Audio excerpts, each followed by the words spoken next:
what just happened to your body? What do you think just took place? So that's how I would ask people in their own homes to unwind it, to really think, what was it that my partner or my boss or my friends said to me that made me get so upset? And how did I feel about myself in that moment? How did they make me feel so badly in that moment? And I need to come to terms with that so that I can then communicate that when you speak to me this way, it makes me feel unappreciated. It makes me feel like a failure, that type of a thing. And that's how individuals learn about themselves and to decrease that behavior from happening as well. Right. So your impact on me is about me. That's right. And I use a phrase that I did not invent. It comes from Richard Schwartz, who found it. Do you know his work? I do. Oh, good. The internal family systems model. Yes. That we all have in our own psychic system that functions like a family where all parts are interrelated. Yes. And that we, when one of our parts gets irked, and unsettled, that's a learning opportunity. And Richard Schwartz's phrase is, triggers are trailheads. Right? Yes. I love that. I love that too. Yeah. So when you get triggered, and we all have hot buttons, don't we? We certainly do. Yes. Because if we didn't have the buttons, there would be nothing for someone else to push. That's a good point. Yes. I like that. Thank you. That means a lot coming from you, Debra Roberts, author of The Relationship Protocol, How to Talk, Defuse, and Build Healthier Relationships. And Debra, how do we get your book? The book is on Amazon or Barnes & Noble. It's in Book Review in Huntington, but in general, it's on Kindle and iBooks. It's everywhere, really. It's everywhere.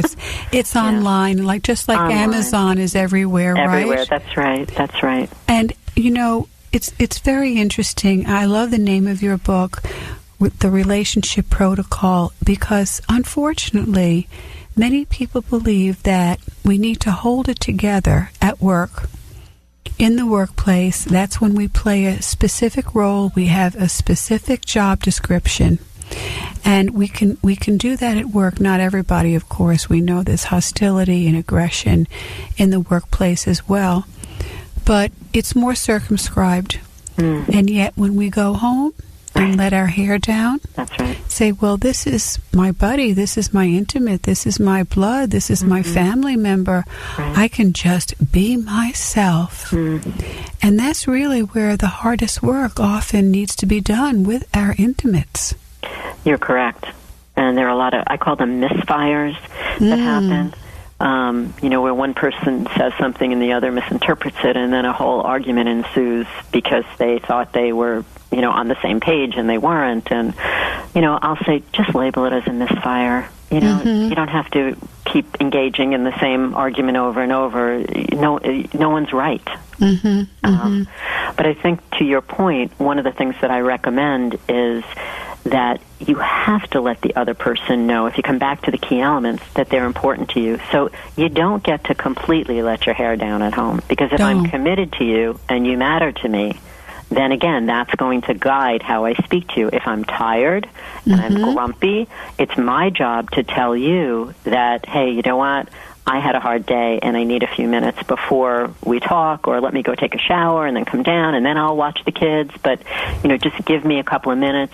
It's my job to know how I'm doing, and I need to report that to you. I don't get to walk in the door and just start, yelling my head off and saying, look, I had a rough day, too bad. I actually have an example about that exact thing in my book.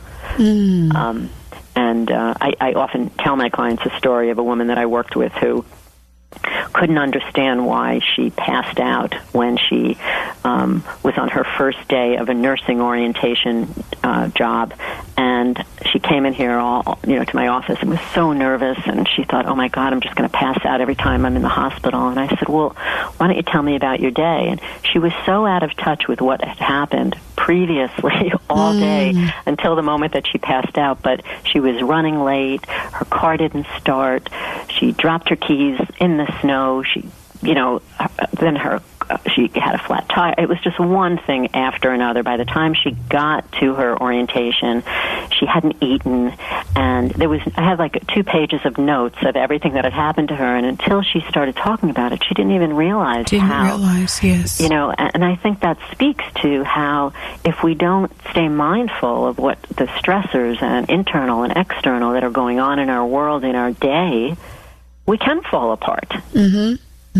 Individually in this case for her, but it really was traumatic for her. But, that she could have gone home and taken that out on somebody else also, because she was so unaware of how all these series of events that had happened, and they led to her actually physically fainting on the hospital floor. Wow. Wow. Yeah. Because isn't that exactly what we do, Debra Roberts? We exile those parts of us that are hurting, that are wounded, agitated, carry lots of toxic self-beliefs, and then they don't want to be exiled, these parts of us, these wounded parts, and they're going to be knocking on the basement door of our psyche saying, let me out, hear me. And we're so afraid of letting ourselves know that we're hurt by something that we think we shouldn't be hurt by. Right, just keep moving forward, keep marching on. Yes, exactly. Like, I'm an adult, I shouldn't be hurt that someone didn't invite me to their party. Right. Or I'm an adult, I shouldn't be hurt that a 3-year-old shunned me. Right. And the truth is, if you're hurt, you're hurt. Right. And to say hello to your own hurt. I call it poking holes in the darkness. Oh, I love it. Isn't that a good one? That's a good one. And I always say, it's like there's this darkness, and it starts with a little pinprick, and then it gets larger and larger as you learn about yourself, as we learn about ourselves, and as we learn about the other person as well. Wow. Isn't that's a good one too? You can use that one too. Thank you very much.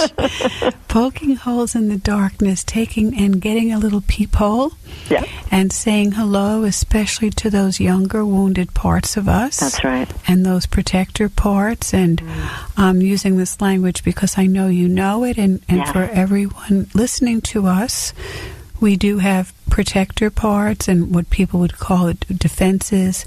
And we have the wounded parts that we exile, and they're called the exiles. And then we all have a larger self, a self that is connected to all there is, to nature, to the whole, to other people, to our own internal wisdom. And the idea is to access that part. We don't have to make it up. We don't have to create it. It's there. It's our birthright. We just have to access it. Right. Yeah. You explained that very well, by the way. Oh, thank you. That can be complicated to explain, but that was great. Yes, thank you. So tell us what else you want us to know about the relationship protocol and the diffusing. That's always the biggest challenge, I find. Yes. So the steps of the relationship protocol, the how-tos, are what you would use to diffuse. If step 3 is I'll never do anything to intentionally hurt you. Right. And step 4 is I'll give you the benefit of the doubt. And they go hand in hand. Yes. So one thing is if we're having a disagreement and you say to me, look, trust my intentions, or, just give me the benefit of the doubt.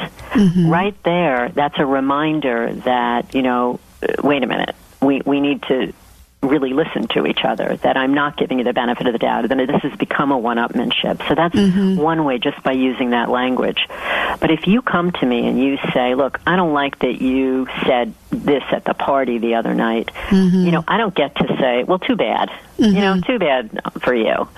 But how I diffuse what's about to go down is I say to you, I'm really sorry that that's how you felt about what I said or how I behaved, because I don't want to do anything to intentionally hurt you. Mm-hmm. So I apologize and I own my part. Mm-hmm. How we diffuse is by owning our part and giving the other person the benefit of the doubt that they are also going to own their part, or when they apologize that they're trying to be sincere.